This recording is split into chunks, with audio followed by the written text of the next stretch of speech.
سیدہ خدیجۃ الکبریٰ رضی اللہ تعالی عنہا وسلام اللہ علیہا بادشاہ تو نہیں تھیں لیکن بادشاہتیں ان کے قدموں میں تھیں. عرب کی نامور تاجرہ تھیں. ان کا مقام ایک اور ہے. وقت مختصر ہے. کچھ ازواج مطہرات شاہی گھرانوں سے آئیں. اب شاہی گھرانوں میں سونے کے برتنوں میں کھانا کھایا. لال و یاقوتیاں، تمول و ثروت کی انتہا پہ تھیں. خواہشوں سے زیادہ میسر تھا. ادھر آئیں خانوادہ نبوت میں تو یہاں فقر کی انتہا ہے. کئی کئی دن کھانے کو نہیں، اور جب ملتا ہے تو وہ بھی جو کی روٹی ملتی ہے. بس نہ گھبرائیے، یہ تو ہوتا رہے گا. آپ ادھر متوجہ رہیے، بالکل نہ گھبرائیے.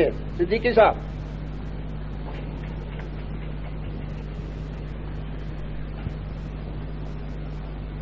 تو کبھی کبھی بتقاضۂ بشریت خیال آ جاتا تھا یا تصور آ جاتا تھا اپنے ماضی کا کہ وہ بھی ایک زمانہ تھا جب ناز و نعم کی جلغار تھی. بس اس خیال کے آتے ہی جن کے رتبے ہیں سوا ان کی سوا مشکل ہے، اس خیال کے آتے ہی حق تعالی کی طرف سے دو ٹوک محکمہ ہوا. اور اللہ نے اپنے رسول سے فرمایا ان سے کہو دو راستوں میں سے ایک چن لو. قل لأزواجک یا ایھا النبی، 21ویں پارے کا آخری رکوع ہے. یا ایھا النبی قل لأزواجک ان کنتن تردن الحیاۃ الدنیا وزینتہا. ہاں، پیغمبر اپنے بیویوں سے کہہ دو اگر تمہیں دنیا چاہیے اور اس کی زیب و زینت چاہیے فتعالین، تو آؤ امتعکن، میں وہ سب کچھ تمہیں دے دوں جو تم چاہتی ہو، وہ سب کچھ تمہیں دے دوں. اور دوں بھی تمہارے مطالبے اور تمہارے تقاضے کے مطابق نہیں، اپنی شان کے مطابق. تم اتنا مانگتی ہو تو میں اتنا دے دوں، تم اتنا مانگتی ہو تو میں اتنا دے دوں. سونے چاندی کے ڈھیر لگا دوں.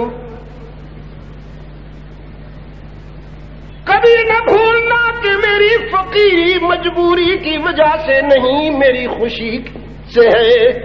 میں اضطراری فقیر نہیں ہوں، اختیاری فقیر ہوں. میں نے اپنے رب سے یہی طرز حیات مانگا ہے، یا اللہ ایک دن کھاؤں تیرا شکر ادا کروں، دوسرے دن فاقہ کروں تو صبر کروں. میرے رب نے تو پہاڑ سونے کے بنا رکھے ہیں میرے لیے.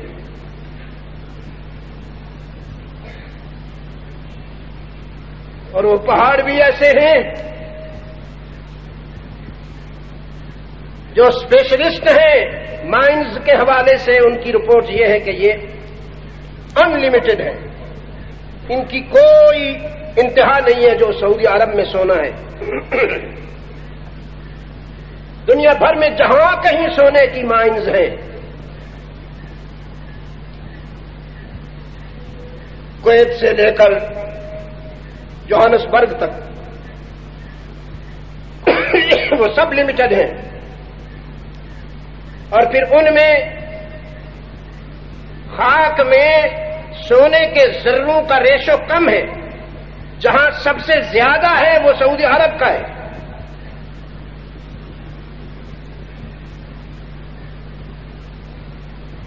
منو مٹی میں چند تولے سونا نکلتا ہے، باقی ہر جگہ. اور سعودی عرب میں بعض اوقات تو نرا سونا نکلتا ہے.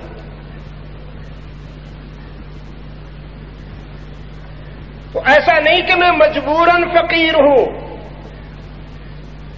میری فقیری اختیاری ہے، اضطراری نہیں.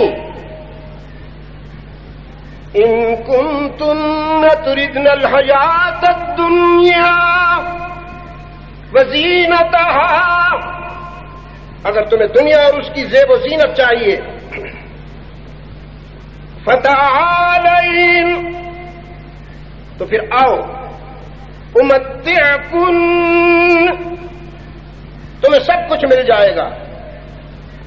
لیکن جب سونا چاندی ہیرے جواہرات مل جائیں گے، وَأُسَرِّحْكُنَّ سَرَاحًا جَمِيلًا، تو پھر اس چار دیواری کو چھوڑنا پڑے گا، اس گھر کو چھوڑنا پڑے گا. اس لیے کہ یہ گھر دنیا پرستوں کے لیے نہیں، یہ گھر اللہ اور اس کے رسول سے پیار کرنے والوں کا ہے. تم نے کبھی سوچا یہ آنگن تو خدیجۃ الکبریٰ کا ہے، خدیجۃ الکبریٰ کا ہے، جو ناز و نعم کی پروردہ، ہیرے جواہرات میں کھیلنے والی. لیکن جب خانوادہ نبوت میں آئی، محمد بن عبداللہ کے قدموں میں آئی، تو رحمت عالم کے ساتھ فقر و فاقہ کا کامیاب سفر کیا. مکی زندگی شعب بنو ہاشم کی اسارت میں 3 سال رحمت عالم کے ساتھ گزارے، اور مسلسل فاقوں کی وجہ سے کمزور ہو گئی. تو ایک دن رحمت عالم صلی اللہ علیہ وسلم قریب آئے، فرمایا خدیجہ میری وجہ سے تمہیں بھی یہ دکھ سہنے پڑے، تو ناز و نعم کی پروردہ تھی، میری وجہ سے تجھے بھی فاقوں کا سامنا کرنا پڑا. تو خدیجہ عرض کرتی ہے، نہ اللہ کے رسول، میں تو تنہائی میں بیٹھ کر ان لمحوں پر افسوس کیا کرتی ہوں جو سونے چاندی اور جواہرات کی جلغار میں گزرے. اے کاش مجھے ان میں سے کوئی ایک لمحہ بھی نہ ملتا، میری پوری زندگی اسی فقر و فاقہ میں گزرتی، مگر آپ کے قدموں میں گزرتی.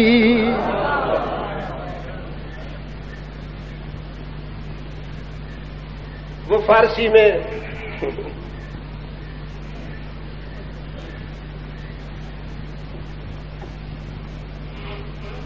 پرندہ پنجرے میں پھڑک رہا تھا.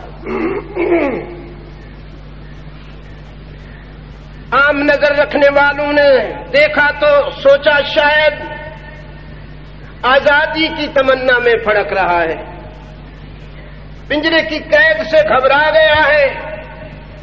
عام نظر سے دیکھنے والوں نے یہ سمجھا،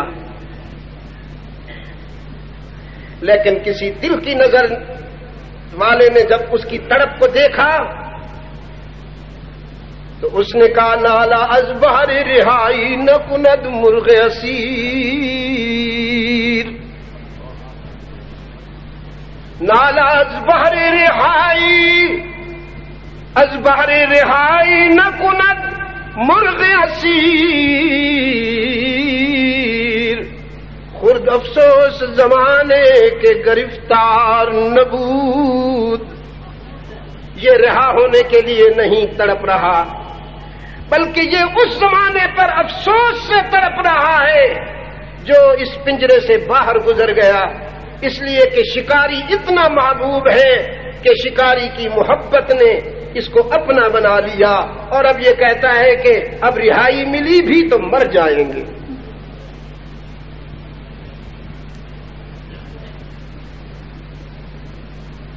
سیدہ خدیجۃ الکبریٰ رضی اللہ تعالی عنہا جیسی مقدس خواتین کا گھر ہے یہ.